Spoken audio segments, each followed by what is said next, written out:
Las ventanas no tenían vidrio, cagadas de frío, no teníamos ropa, no teníamos nada. Todas las cloacas de la cárcel estaban desbordadas en los patios, entonces no se podía respirar adentro. Vos ibas al baño y no tenés puerta.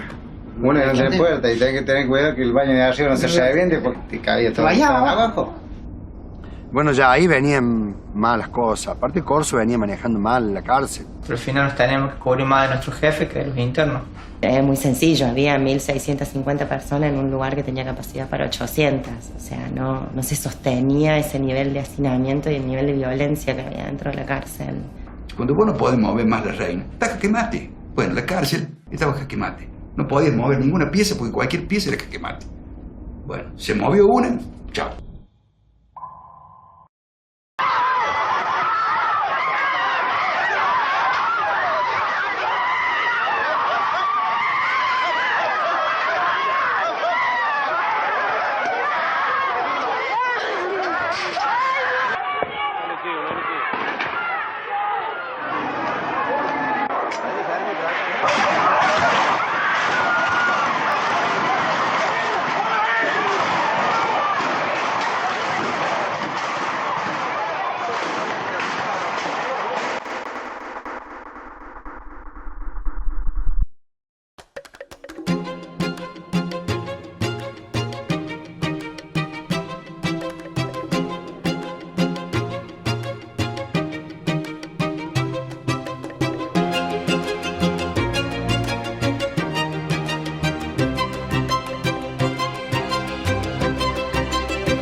Hugo, gracias por recibirnos, por brindarnos este momento. Bueno, te tocó un rol fundamental, clave, en un episodio grave, luctuoso para la ciudad, para la provincia de Córdoba y para el país, que tomó notoriedad justamente pública a nivel nacional e internacional por lo que sucedió allí. Vos eres el capellán, el cura, el párroco de la cárcel de San Martín, donde en el año 2005 se sublevan los internos, se arma un botín, como se le llama, ¿no? Pero principalmente preguntarte y empezar por el inicio, ¿quién es Hugo Olivo? Mira, en ese momento yo era el capellán de la cárcel de San Martín, como bien dijiste.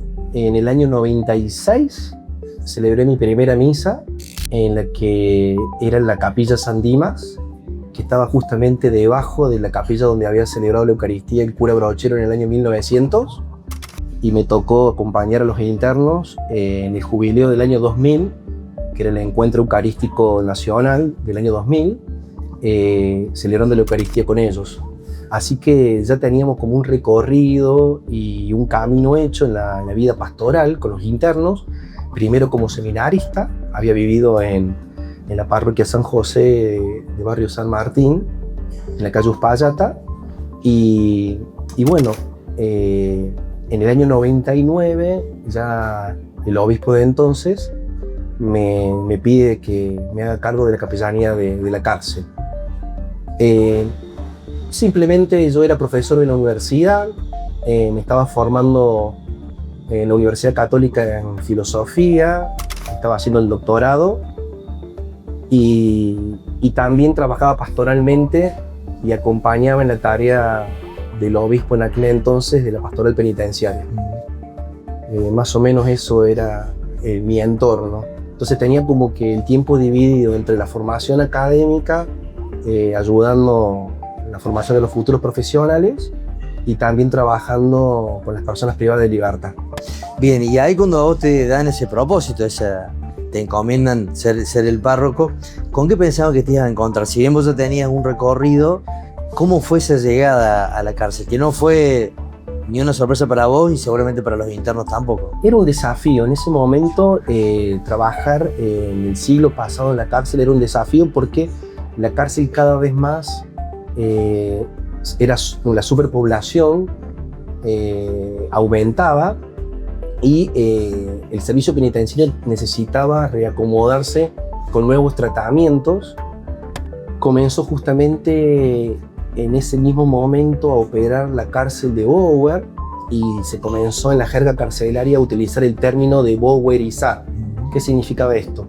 Que los internos empezaban a perder privilegios porque en la cárcel de San Martín todo era muy personal. Por ejemplo, en ese tiempo no había un alafé en los pabellones, sino que cada uno se cocinaba dentro de las celdas, en lo que eran unas resistencias que hacían con ladrillos, y ahí calentaban el agua para tomar mate, para hacerle la vianda a los bebés cuando venían. Y bueno, y de la noche a la mañana, en ese momento estaba el director Daniel Corso, y comenzó a circular una noticia de que iban a empezar a tener un régimen parecido al de la cárcel de Bower. Esto llamó mucho la atención porque comenzaron a poner en los pabellones gas natural.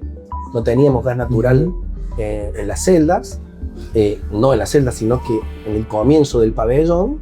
Y también, por ejemplo, no iban a tener la posibilidad de recibir la visita como lo hacían anteriormente en el propio pabellón. Esto como resonó como un estallido dentro de la cárcel, con un montón de reclamos, porque teníamos pabellones casi con 150 internos, 100 internos, y el hecho de que vos a tu concubina o a tus hijos no poder tener un trato personalizado y tener que ir a un salón, no tenían las condiciones edilicias, por ejemplo, en la cárcel de San Martín para poder hacerlo.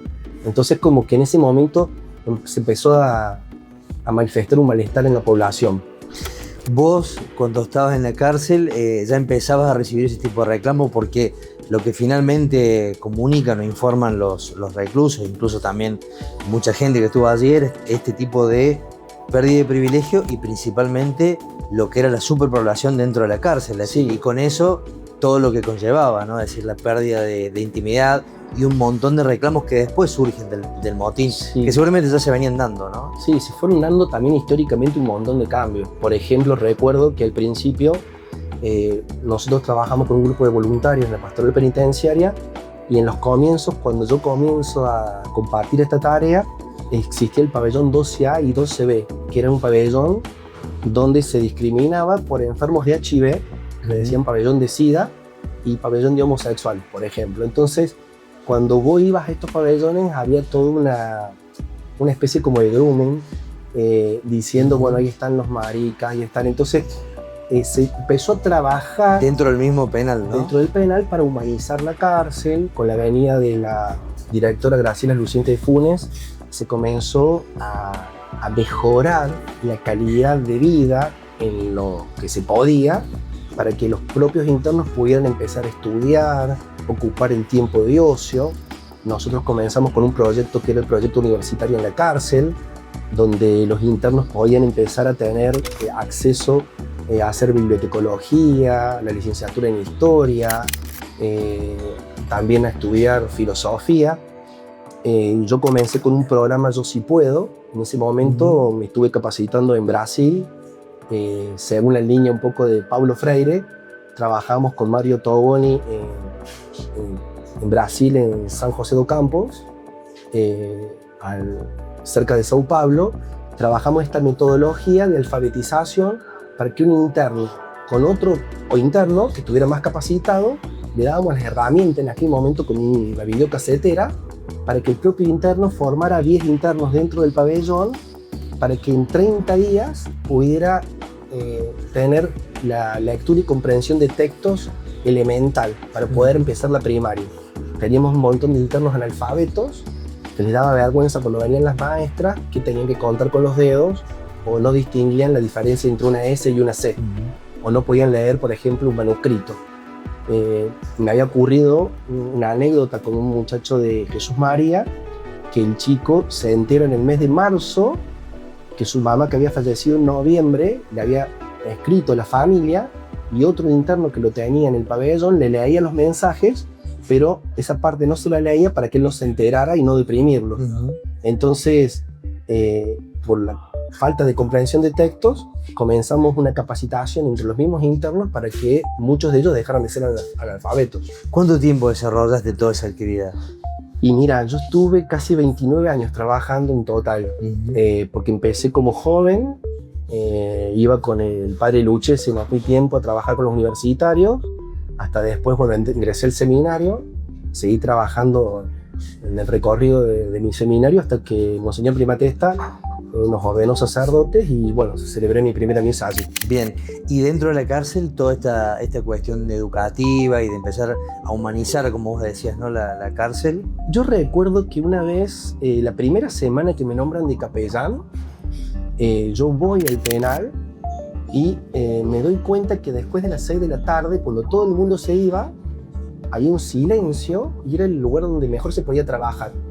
Y ahí yo no tenía horario, no entraba con reloj, no era como ahora, que ahora hay celulares.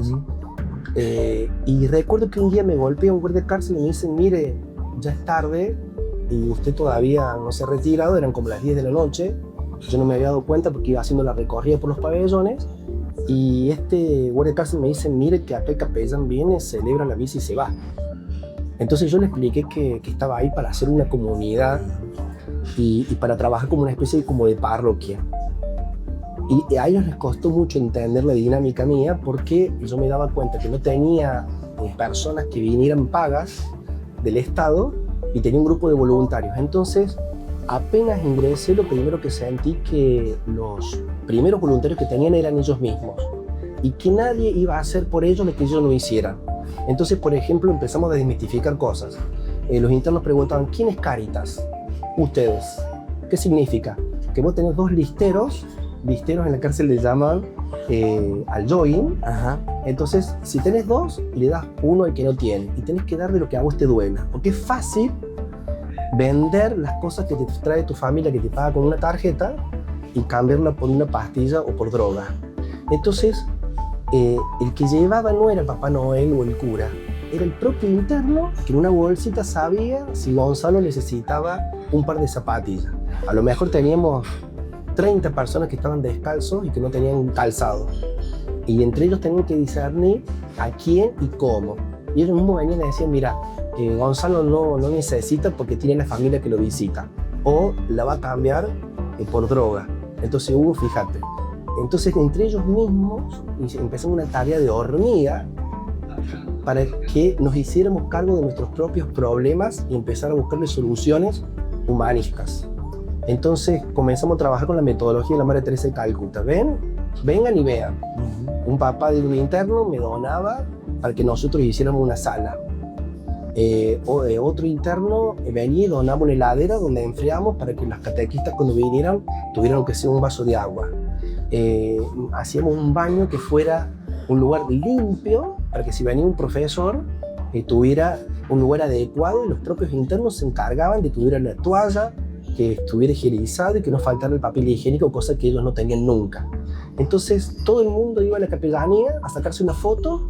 Yo había estudiado arquitectura, entonces porque era el lugar más lindo de la cárcel. Y yo le mostraba a mi mujer que era un espacio como de libertad, porque yo me podía expresar. Entonces empezamos con los talleres de alfabetización, taller de costura. En el taller de Cáritas pusimos una carpintería San José. Había 2 mujeres que solamente se dedicaban a eso. Delma Pisoni, que era una antigua catequista que yo había tenido en la secundaria en el liceo militar, me acompañaba en esa tarea. Y una mujer, una santa,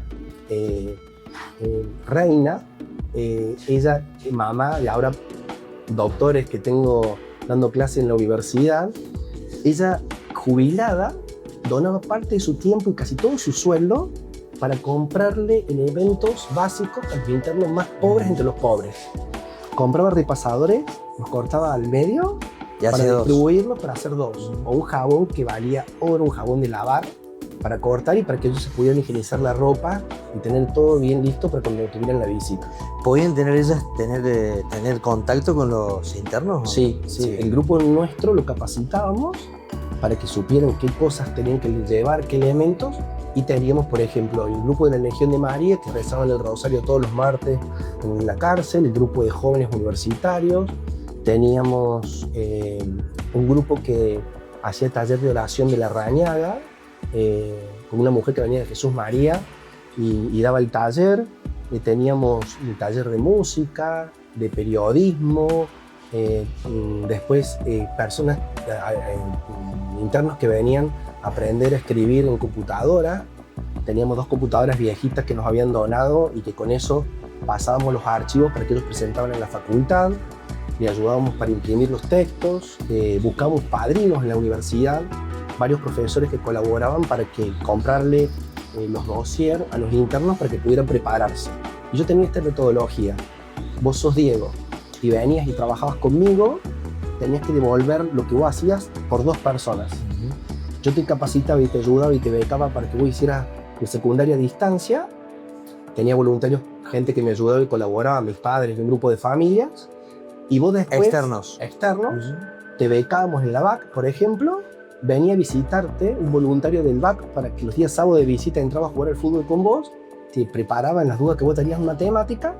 Pero vos después tenías que hacer el cuadernillo y ayudar a 2 internos el día que vos te recibieras. Entonces siempre el que se iba tenía que después, si surtía efecto lo que hacía, ayudar a otros 2. ¿Surtía efecto? Muchísimo, muchísimo. Por ejemplo, teníamos el coro de San Dimas, yo no sé tocar una guitarra, venía a aprender en el taller de música que teníamos nosotros. Una vez que aprendía, después iba con esa guitarra y le ayudaba a otros 2. El problema era que nunca conseguíamos la cantidad de cuerdas que necesitaban porque pasaban tantas horas ensayando que gastaban las cuerdas como nunca, ¿viste? Entonces teníamos un grupo que restauráramos libros y con los monjes benedictinos nos ayudaban a enseñarle a hacer encuadernación a las personas privadas de libertad. O sea, pusiste en marcha y motorizaste muchas actividades. Proyectos que eran propios de ellos. Se inundó Santa Fe, le hicimos toda la traducción en braille a las personas no videntes, porque teníamos un taller de braille para las personas no videntes y le pasamos todos los libros y las cosas que perdieron en esa inundación que hubo en Santa Fe. Las hicieron ahí en el Penal de San Martín. En el año 94, siendo seminarista, mandamos una donación a Ruanda cuando fue la guerra que tuvieron en Ruanda, en África, y los internos hicieron una colecta para comprar agua, hipoclorito y cosas a un misionero que trabajaba en el África. ¿Qué te pasó a vos cuando llegó el motín? Venías trabajando con todo eso, digamos, a full para adelante, logrando superación y demás, y de pronto el motín. Contanos un poquito el día del motín. ¿Cómo fue? Mira, yo creo que fue uno de los días más dolorosos de mi vida. Fue algo increíble, en el sentido de que yo creo que hubo un antes y un después en mi vida a partir del motín. Porque todo eso que yo había venido generando con la comunidad, para que vos te des una idea, vos ibas y sacabas una foto. Cuando yo ingresé al penal, había 4 pilares y ponían una colcha con el padre Luchese, y ahí los internos hacían como una especie como de maqueta para hacer el pesebre. Y sacaban fotos. Y el cura, en un lugar, en un espacio que tenía en un rincón, celebraba la Eucaristía. Y el sueño mío era recuperar con los internos los elementos que se habían perdido porque habían usurpado la vieja capilla del penal, que era donde había celebrado el cura Bebochero, que ahora era pabellón de los guardiacárceles. Entonces se nos ocurrió con un hijo del padre Luchesi que estaba privado de la libertad, el chaqueño Ojeda, y con el gusto que yo tenía por la arquitectura, en los tiempos libres, los días feriados, yo iba a jugar al fútbol con ellos los días sábados, que tengo fotos de esa época, nos íbamos, nos donaban ladrillos, un papá que tenía un corralón, otro interno que sabía mucho de herrería, hacía toda la parte del herraje, y hicimos la capilla que después se llamó San Dimas. Hay una anécdota muy pero muy linda porque viene el cardenal, el primatesta, a consagrar la capilla, y el capellán en ese momento era el padre Abregu, que era mercedario, y había regalado una imagen de Nuestra Señora de la Merced, que era histórica. Entonces uno de los que había estado ayudando a construir la capilla en ese entonces, viene y le dice qué nombre le van a poner a la capilla. Y al unísono todos los internos dijeron, le vamos a poner San Dimas, que es el nombre del buen ladrón, que fue el mejor choro, decían en el idioma cordobés. Claro. ¿Por qué? Porque fue el que le robó la salvación a Jesús en los últimos momentos de su vida. Te ruego, Señor, que te acuerdes de mí cuando llegues a tu reino. Yo te aseguro que este mismo día estarás conmigo en el paraíso. Entonces, todos los Viernes Santos, los internos celebraban en la celda, que en el último lugar donde Jesucristo había estado, en la cárcel, había sido en la cárcel. Antes de partir de este mundo a la casa del Padre, el último techo que había tenido había sido el techo de la cárcel. Entonces ellos sentían que el viernes era el día que se le podía rezar a Jesús, que Jesús estaba preso. Todo el mundo se había ido, hasta los mejores amigos se olvidan de vos, pero Dios no se olvida de vos, a pesar de que estés privado de la libertad. Entonces, ese día era un día tan fuerte, que todos los Viernes Santos ellos se acordaban del buen ladrón y cómo hacer para recuperarme haciendo la voluntad de Dios, en la total rendición. Vos y yo siempre queremos ver cosas que se manifiesten. Entonces, San Dimas, ¿qué nos enseñaba? Que inevitablemente yo ya me estaba muriendo. Entonces me pongo a disposición que se haga tu voluntad. Entonces es el rendirnos a que se haga tu voluntad. Y a partir de ahí, bueno, tener una vida mejor. Por eso, cuando fue la inauguración de la capellanía, viene Monseñor Primatesta y el capellán quería que se llamara Capilla Nuestra Señora de la Merced.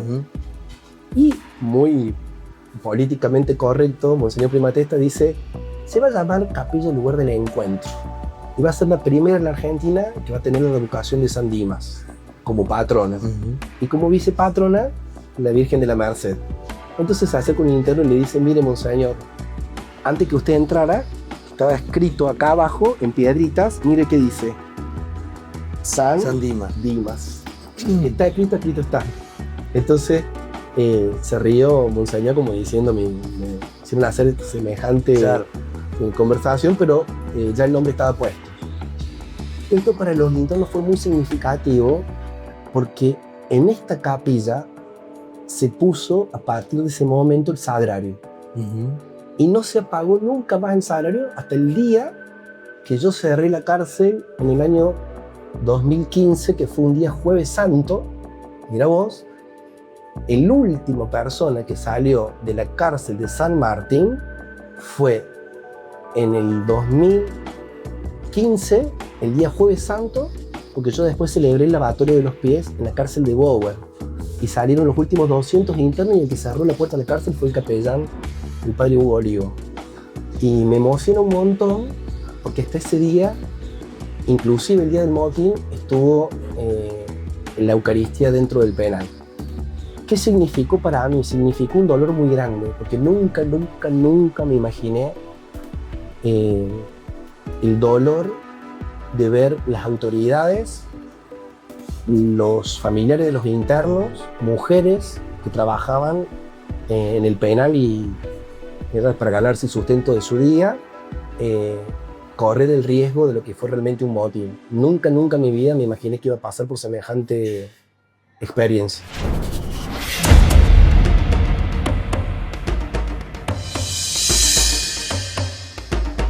El 10 de febrero de 2005 se escribió la página más cruenta de la historia carcelaria de Córdoba. Lo que empezó siendo una protesta de reclusos por mejoras en el servicio penitenciario y en el régimen de visitas, terminó con un motín que duró 24 horas y dejó como trágico saldo 8 muertos y 30 heridos. La olla a presión se destapó por la intervención de las fuerzas en una pelea entre reclusos. Durante un día de visita en el que había cerca de 1.500 personas entre reclusos y visitantes solo en el primer centro, dos bandos se enfrentaron en uno de los pabellones. La respuesta con balas de goma fue sofocada cuando la furia de los detenidos desarmó 4 pabellones más y la fuerza policial fue doblegada y tomada como rehén.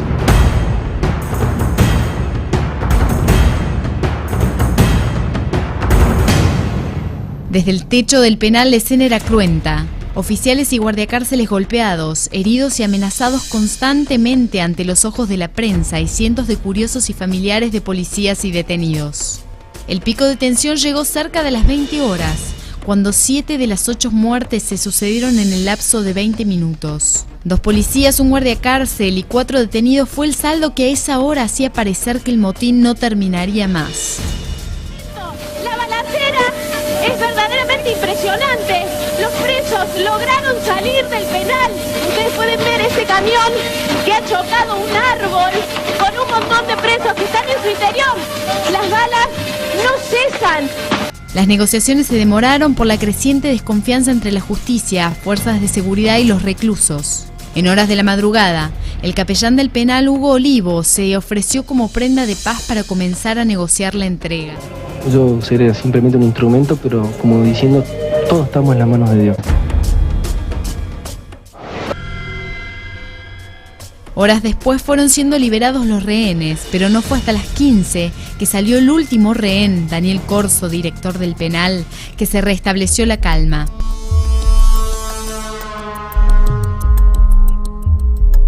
En 2008, 3 años después, los cabecillas del motín fueron condenados a penas de entre 14 y 17 años de prisión por privación ilegítima de la libertad calificada y reiterada y lesiones graves reiteradas en concurso real.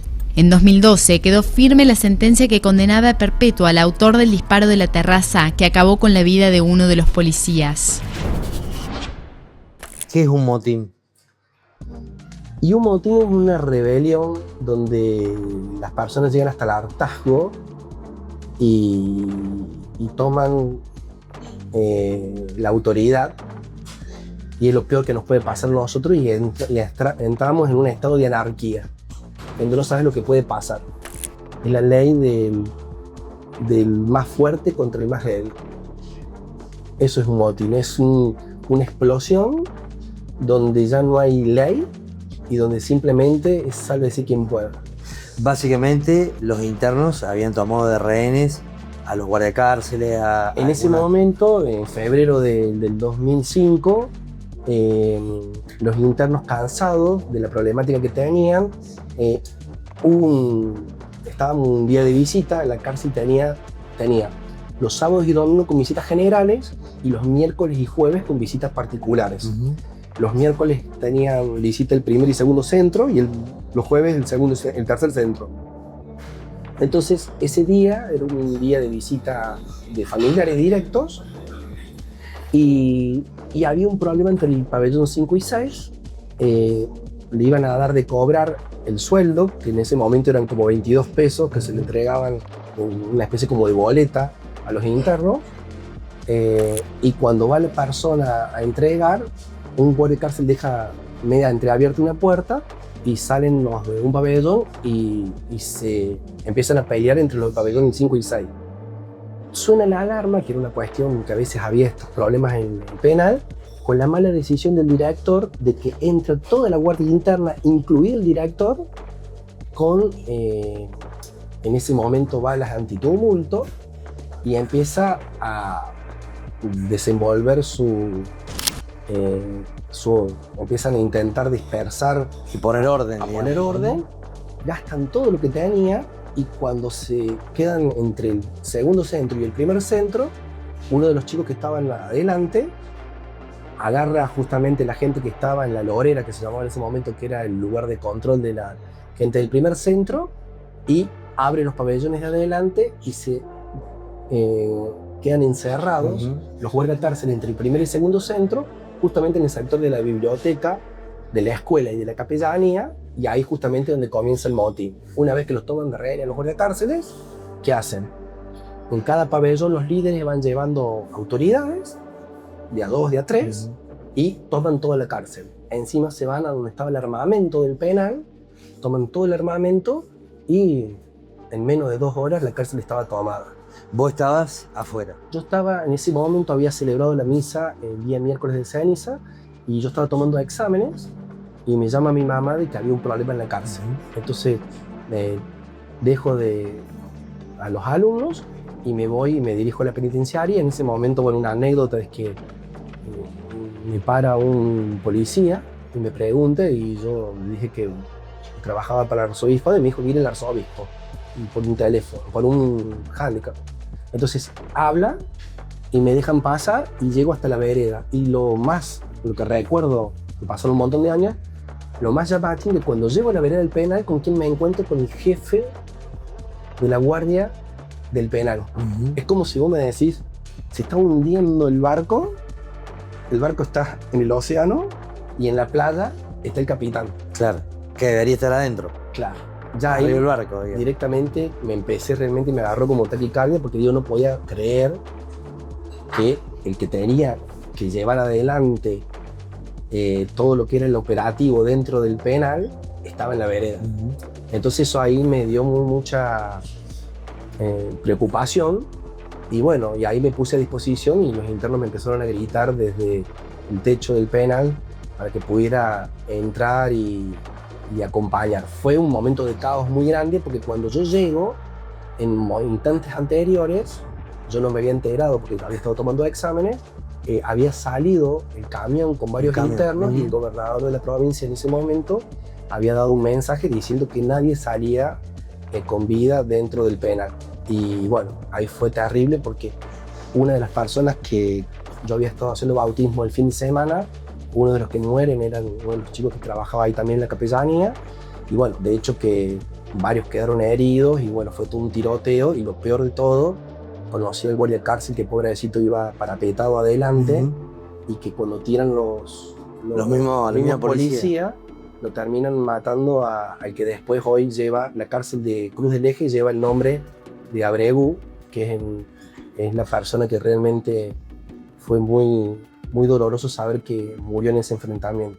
¿Qué pensabas que iba a pasar en el motín? ¿Cómo iba a tener? Siempre terminan, hay muchos que han durado una semana, muchos días, pero ¿qué pensabas que iba a pasar en la cárcel donde vos estabas y pasabas? Yo en ese momento viste, para mí, yo le pedía eternamente a Dios no ver personas muertas. Yo en ese momento tenía mucho. Yo había un episodio, yo había estado celebrando la Eucaristía y habían descubierto un túnel dentro de la cárcel en una Semana Santa y había pasado un jefe de la Guardia Interna y me había dejado, me pidió que yo desalojara la capilla y yo le dije que no, estaba con 2 seminaristas en ese momento y me dejaron encerrado en la capilla hasta que terminaba el operativo. Y yo en ese momento, cuando me toca consagrar, había pedido que no haya derramamiento de sangre. Y cuando yo llego, para mi sorpresa, cuando ingreso, eso fue a la madrugada, después de desistir porque hubo un montón de cuestiones que fueron largando los internos por el techo del penal, yo en un momento vi que ya el desorden era tal, le pedí a la persona que estaba mediando en ese momento que por favor me dejara ingresar, no tuve respuesta y en ese momento se comunicaban con el fiscal general y no me autorizaban a entrar y tenía que pedir autorización. Entonces, ya como la cosa no daba para más, ingresé por una de las ventanas de la requisa, me preguntaron, yo me tenía que hacer responsable, entonces cuando yo ingreso, lo llamativo es que había gente de todos los pabellones. Vos imagínate, bueno, me encontré con uno de los pastores del fondo del penal y entre medio de todos los internos por arriba, un interno se acerca y me dice: Hugo, acá está lo que vos nos pediste si se quemaba la cárcel. Eso fue lo primero que yo recibí cuando entré. Eso fue en el motín ya, En ¿no? el motín. Cuando yo apenas ingreso, no sabiendo qué hacer, y me dan el corporal con todas las Eucaristías consagradas que yo había celebrado en la misa, es como que se me puso la piel de gallina, me lo metí en el bolsillo y se acerca.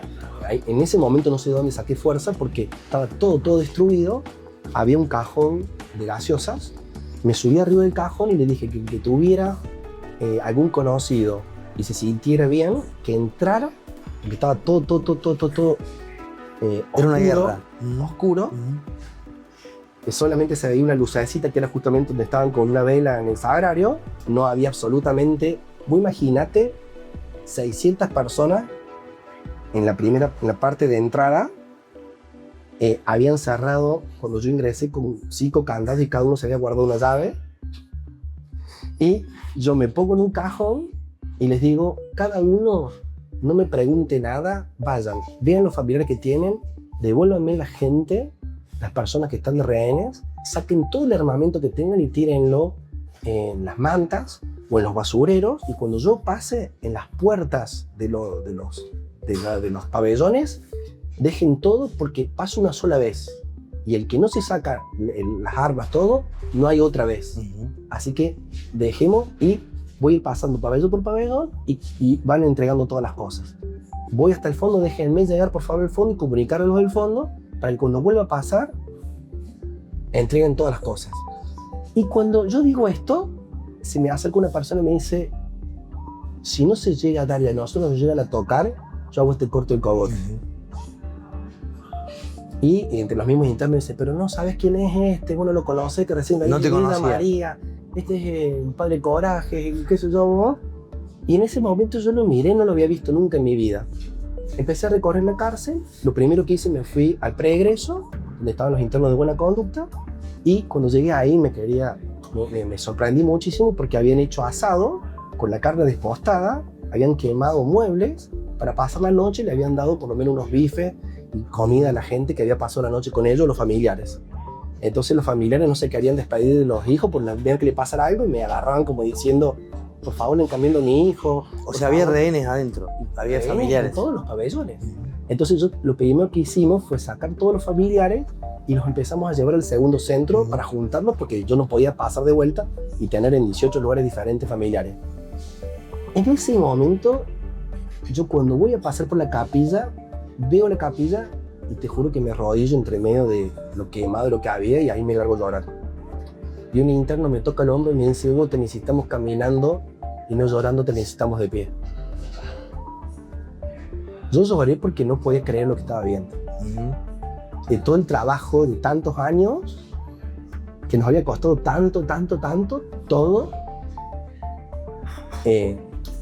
Así que bueno, en ese momento empecé a caminar, me di cuenta que mi misión era esa y llevar esta noticia. No vi una sola persona herida, recorrí todo el penal, pero increíblemente te comento esto, cuando yo miré, te juro, parecía el Mar Rojo. Cada uno iba y se subía por las escaleras, se subía y los pabellones se cerraban. Hice todo el recorrido. La última celda que se cerró de los 1800 internos fue la del hombre este que me dijo, si no pasa lo que vos me dijiste, fue la última celda que yo cerré. Ese hombre se quedó 3 años trabajando después conmigo. Después, o sea, ¿te hiciste una relación? No, él mismo se unió a nuestro grupo porque no me conocía, terminó jugando el fútbol con el padre Hugo en aquel momento y terminó trabajando después en lo que fue un programa de radio que teníamos nosotros, Distancia Cero, que lo comenzamos en el 2007 en la cárcel de San Martín, para contar la historia desde dentro. Ahora bien, yo creo que toda la vida Dios me estuvo preparando para eso. Para ese momento. Eso lo digo desde ahora, porque humanamente no tengo palabras. Y fue una enseñanza que yo creo, como creyente, de que fue un milagro. Porque cuando el día que yo salgo, en la puerta, con el fiscal, me encuentro un ex compañero mío de la secundaria, que hacía años que yo no veía. Hoy es el doctor Marcelo Jaime, que da clases en la universidad, y es un muy buen juez que tenemos aquí en Córdoba. En aquel momento él trabajaba como abogado en la parte, tenía que sacar y fotografiar, y él me decía, Roquín, me dice, Roquín, mira, tenemos que ingresar, pero ¿estás seguro que no hay muertos? Que no? Yo me recorrí toda la cárcel, Marcelo, bueno, porque tenemos que ingresar, mira, solamente venga una persona, ahí estaban con un montón de precintos así, yo los dejé al lado de la imagen de la Virgen de la entrada, le digo, no hace falta ningún precinto porque ya está la cárcel entregada. Y me miran como diciendo, no puede ser. Claro, ellos afuera no sabían nada. Hacía casi más de 24 horas que no sabían qué pasaba adentro y como sabía que el servicio estaba ya rendido, la policía quería entrar y el gobernador quería hacer entrar a la policía. Yo le pedí, por favor, que lo último que pudieran hacer es que entrara y tomara represalia. De manera violenta, digamos, ¿no? Entonces yo lo que pedí en ese momento, que yo no me iba de ahí hasta que no me mostraran que estaban todos los internos bien. Entonces estaban los medios de comunicación afuera. Entonces en ese momento se nos ocurrió, digo, por favor, que vengan las cámaras de cámara 10, en canal 10, canal 8 y canal 12, que eran los 3 que estaban, ingresen y que firmen a cada uno de los internos, vamos a entregar este testimonio, porque no quiero que haya represalias. Entonces, en ese momento el fiscal me dice, pero no puede entrar ningún civil. Y se ofrece el papá de un interno que había estado privado de la libertad y a mí me conocía, Raúl, y dice, no, bueno, que ingrese él. Así que Raúl, el papá de un interno, como familiar, entró con las cámaras, cuando se le acababa en ese momento la batería, iba y bueno, y quedaron testimonios de los 3 canales sin prepararlo nosotros, y que esos fueron los que se utilizaron después en el posterior juicio que se hizo sobre el motín. ¿Por qué te eligen a vos como mediador, como pacificador de esto que ya, como vos decías, el poder político y las autoridades de la cárcel y más prácticamente se habían entregado y venía la parte más fulera, digamos, que era la de entrar violentamente al uno penal? hoy dice así de una manera rápida, te eligen. Yo creo que simplemente yo era una persona que recorría, caminaba y vivía ahí, los conocías a todos con el nombre y el sobrenombre, y en ese momento dado el contexto tan pero tan heterogéneo, donde había un montón de cuentas pendientes, algunas con la propia policía, otras cuentas entre ellos mismos, que eran las más graves de todas. Recordemos que eran 1890 personas, de las cuales casi 300 y pico tenían reclusión en cadena perpetua. Entonces, yo recuerdo que la gente me decía de afuera, pero algo piden, Hugo. Y no, nosotros decíamos, cuando íbamos cerrando los pabellones, yo les decía, pongan el mate, recen un Padre Nuestro y agradezcan que hoy estamos vivos. Ellos pedían vivir. Y ahí pasa cualquier cosa y siempre viene el tema del castigo. La represalia. Nadie se imaginó que no iba a haber represalia y que realmente se iba a intentar humanizar un poco más la cárcel, se iba a escuchar algo que no se había escuchado. Y con esto te doy la respuesta. Ellos necesitaban un padre que hablara y lo escucharan y fuera creíble de las cosas que no se escuchaban. Ser la voz de los que no tienen voz. Entonces, ellos decían, afuera está la realidad, pero adentro está la realidad. Y no somos simplemente los 100 que están arriba del techo. Hay 1800 que no estamos en el techo, trabajamos, queremos una sociedad diferente, pero no queremos ser tratados como los leprosos del siglo XXI a las afueras de las ciudades y que nos traten y nos maltraten. Queremos ser mirados como Jesús y queremos cambiar, queremos construir una sociedad diferente. Cosa que hoy con el tiempo puedo ver que parece que la sociedad no lo entendió, al menos los políticos. Creo que por eso, una vez que dejé de trabajar en la penitenciaria, me comprometí a trabajar full time en educación. Hoy estoy trabajando en la universidad, también en la Facultad de Derecho, y como investigador, porque creo que tenemos que formar a los jueces, formar a las personas que trabajen y sean especialistas en humanidad. ¿Cómo era tu sensación cuando vos estabas negociando, entre comillas, cuando estabas dando tu palabra y dándole garantías a los reclusos, y que eres vos la figura central y que por fuera estaban los que en teoría tenían que hacer lo que vos estabas haciendo ahí, ¿no? Yo creo que en ese momento, viste, vos no te preguntas, yo simplemente veía que a este no lo conocían y que simplemente daba una directiva y que los internos en el idioma de ellos decían, este nos está chamullando en cordobés. Pero en el caso de uno, ellos mismos pedían, una de las personas hoy no está viva, después falleció, pero él decía, necesitamos que camines y que recorras porque a vos todos te conocen y vos podés llegar a lugares donde nosotros no podemos llegar. ¿Llegabas a todos los lugares? A todos los lugares. ¿Conocías los 1800 y pico? Todos los pabellones porque vos imagínate que yo siempre iba pabellón por pabellón y normalmente siempre privilegiaba a los que estaban en el fondo, en el pabellón 15, que era el pabellón de castigados. Entonces, siempre me iba dividiendo los tiempos y tenía la nómina, todos ellos los que podían acceder a los talleres y conocerlos. Creo que hoy en día, no sé si hay algún capellán que conozca a todas las personas que están dentro de la cárcel. El modo de trabajo que teníamos en ese momento era muy, pero muy diferente al que se tiene en una cárcel hoy en día. Por ejemplo, en Bower están aislados, el interno no tiene casi contacto con el resto. Ahí era como se vivía como si fuera, por ejemplo, en los que vivían en Villa Libertador estaban en el pabellón 10. Si vos ibas a entrar, o eras de barrio comercial, ibas al 7. ¿Por barrio se dividía? Y se dividían por barrio porque yo lo conozco fulano que es de Río Tercero y bueno, a ver, le pido. Entonces vos tenías un tiempo cuando llegabas de pedir si te recomendaba y tenías algún conocido para entrar y hacerte un lugar y te prestaban la celda. ¿Y de dónde sos vos? ¿Quién te conoce? Que no, yo lo conozco a tu mujer, tu papá, qué sé yo, bueno, listo. Entonces era como que vos entrabas... Como buscar la paz ahí adentro, ¿no? A la casa de Gran Hermano, pero tenías que entrar y tener algún conocimiento. Y si eras nuevo, tenías que pagar el piso. Entrabas como un barrio, se podía decir. Era la cárcel tenía una impronta muy diferente. En cambio, hoy vos entras a observación, de ahí vas yendo a otros lugares, pero se tiene esta idea del panóptico de Benham, del vigilar y castigar, y se hace lo que nosotros decimos. Yo en este momento estoy totalmente en contra de un servicio penitenciario que en este momento el 80% de las personas privadas de libertad tengan tratamiento psiquiátrico. ¿Por qué? ¿Qué pasa? Yo amo a los animales, pero si yo tengo todo un animal encerrado en las 24 horas, y seguramente voy a meter la mano y me va a morder. Un animal, que son divinos, y que son, es decir, nos enseñan, ojalá el ser humano aprendiera de la fidelidad que tiene un animal.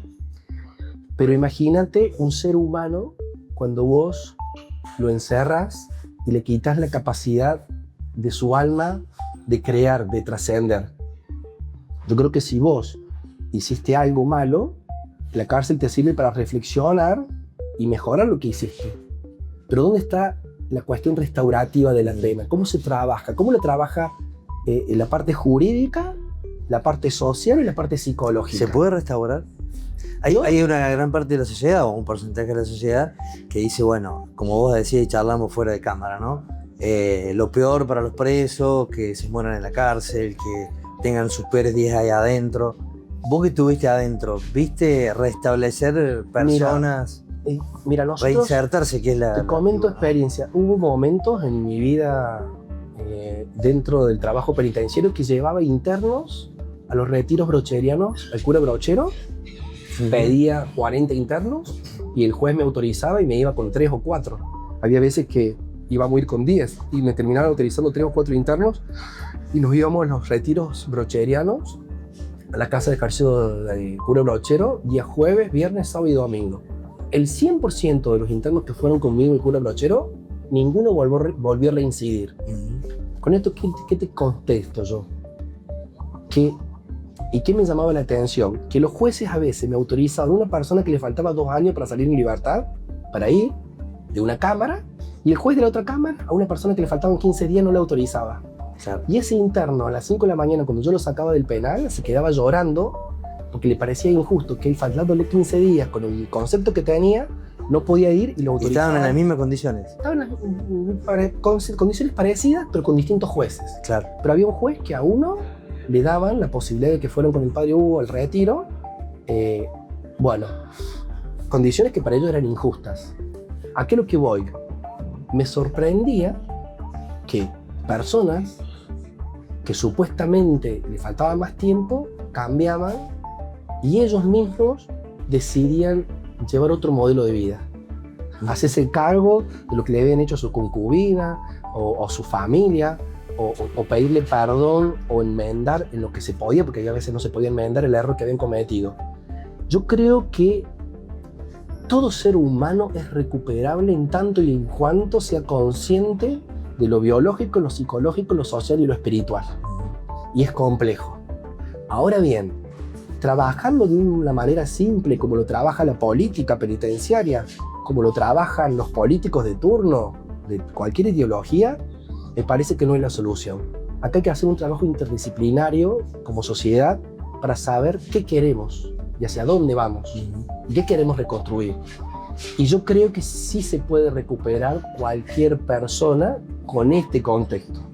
Ahora bien, creo que el servicio penitenciario del año 2026 no tiene las herramientas y la metodología adecuada para poder trabajar. El otro día escuchaba a un guardia de cárcel que hace 4 o 5 años que viene pidiendo la recomposición salarial porque no se le pagan lo que se le tiene que pagar y se le paga una miseria. No tiene una preparación, un acompañamiento. Había veces que yo llevaba jabón a la cárcel y el guardia de cárcel me lo pedía porque no tenía jabón en su casa. Había veces que los guardias de cárcel me decían, yo quisiera que usted me beque porque le está dando a estudio un interno y yo no tengo la posibilidad de estudiar porque yo no terminé la secundaria. No tengo dinero para hacerme la ortodoncia. El día que ocurrió el motín, había chicos que hacía 5 años que estaban contratados por el gobierno y no los habían puesto en blanco y trabajaban en negro. ¿Cómo? Y después que terminó el motín hicieron una especie como de paro en los guardias de cárcel diciendo, el padre interceda, porque no puede ser que nosotros estemos trabajando en estas condiciones infrahumanas. A algunas de las personas que estuvieron ahí, por ejemplo, Montenegro y los que estuvieron, el gobierno intentó compensar dándole una casa o callando a la familia de la persona que mataron. Pero me parece que esa no es la forma ni la manera. ¿Qué pasó después del motín, Hugo? ¿Cómo siguió todo ahí? Y la cárcel, después del motín, al tiempo se fue viendo la forma y la manera de cerrar la cárcel de San Martín, que esto aconteció en el año 2015, y en vez de seguir lo que nosotros queríamos proponer, que era un trabajo más en los municipios, en las distintas comunas, hacer un trabajo más personalizado, terminó con un modelo obsoleto, que no es el modelo que tiene Holanda, que Holanda ya va cerrando casi 20 unidades penitenciarias porque no tiene más delincuencia, sino al contrario. Bower se transformó en una ciudad, ahora el gobernador acaba de anunciar que va a hacer una nueva cárcel de seguridad modelo. Son propuestas que se vienen haciendo hace 25 años atrás, que lo que hacen que Bower, de tener 4.000, 5.000 internos, llegue a tener casi 10.000 o 15.000 internos. Nosotros teníamos en la década del 70 del siglo pasado 30 personas privadas de la libertad, mujeres, y hoy casi tenemos 300. Entonces, me parece que no hemos trabajado como corresponde el tratamiento de las personas privadas de la libertad, como dice la ley 24660. ¿Qué pasó? El motín desveló un montón de falencias, de hecho que estaba la ley de ejecución que no se llevaba a cabo al tiempo. Creo que en el 2010 se nombraron los primeros jueces de ejecución, si no tengo mala memoria, cosa que ya había estado, la ley era anterior al motín y todavía no teníamos jueces de ejecución que trabajaran como corresponde y como decía la ley. La ley en los papeles es muy bonita, es hermosa, pero en la práctica no se ejecuta como corresponde. Y en eso la sociedad tiene una deuda muy, muy grande. ¿Qué te llevaste con vos cuando cerraste la cárcel? Me llevé el compromiso de no bajar los brazos. Mientras que yo esté en esta vida, voy a trabajar por la recuperación del ser humano y por ser especialista en humanidad.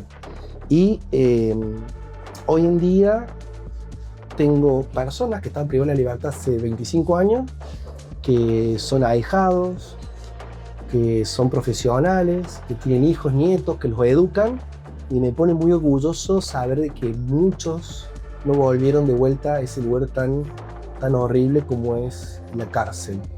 Y me gustaría como sociedad que entre todos pudiéramos trabajar para que tener un lugar donde pensemos que claro que queremos corregir, queremos cambiar, pero tenemos que ayudarnos para que educativamente podamos trabajar en una recomposición social como corresponde y no simplemente improvisando. Y con eso seguís, ¿no? ¿Te involucraste con otros? Sí, en este momento estoy trabajando, agradezco, amo la Universidad Católica de Córdoba, que trabajamos en proyectos. Estoy trabajando en medio ambiente, en un proyecto que se llama EMAUS, que es Educación, Medio Ambiente, Universidad y Sociedad. Y hemos puesto un observatorio aquí en la zona de Calamuchita, por toda la problemática de la quema de los incendios que tenemos en la zona, y también revalorizando el trabajo que se hace en algunas comunas para ir mejorando y para que el día de mañana, pensando cómo nos imaginamos en el 2050 esta zona, pero trabajando mucho mejor ecológicamente y de una manera más saludable con la naturaleza. ¿Seguís siendo cura, párroco? Sigo siendo sacerdote, trabajo más que todo en educación, y mi 100% lo dedico a la investigación y al estudio como docente e investigador en la universidad. Estoy full time trabajando allí y en una organización a nivel internacional que es Globethics, que trabajamos por la formación y capacitando docentes en la ética global, que tiene sede en Ginebra y en Reino Unido, y tenemos en los 5 continentes. Yo estoy trabajando representando a Argentina en ese ámbito. ¿Hay esperanza después de la cárcel? Hay muchas esperanzas. Hay mucha esperanza porque hay gente linda, gente comprometida, hay profesionales que quieren cambiar, hay personas en el servicio penitenciario que quieren hacer bien las cosas, en todos los ámbitos. Hay personas jóvenes que quieren involucrarse políticamente en tener una visión diferente. Tengo estudiantes que quieren ser penalistas, quieren trabajar como jueces de ejecución. Hay un montón de profesionales que trabajan con el corazón y ojalá que los tengamos en cuenta para cambiar esta situación, que nadie lo va a hacer por nosotros. Con el sueño de algún día poder lograr, como en otros lugares, que se cierran las unidades penales porque no hay más delincuencia. Gracias, Hugo. Bueno, un gusto. Gustas. Un gustazo.